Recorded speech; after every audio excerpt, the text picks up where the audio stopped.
Best ফ্রেন্ডের birthday, এর জন্য তোমাদের সাথে আমি আজকে শেয়ার করবো একটা গিফট বক্স। সো তোমরা যারা যারা আমার ভিডিওটা দেখছো তাদের বলছি, তোমরা আমার ভিডিওটাকে শেয়ার করে দেবা, লাইক করে দেবা, আর সাবস্ক্রাইব করতে ভুলো না।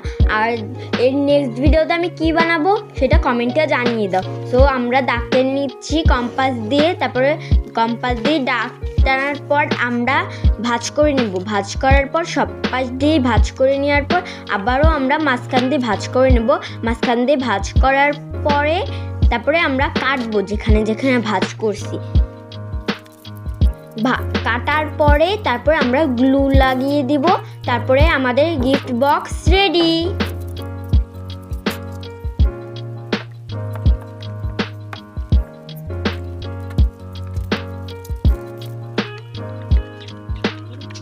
তো এই যে আমাদের গিফট বক্স। আজকে প্রথম ভয়েস দিচ্ছি, তো এর জন্য আমি অনেক নার্ভাস।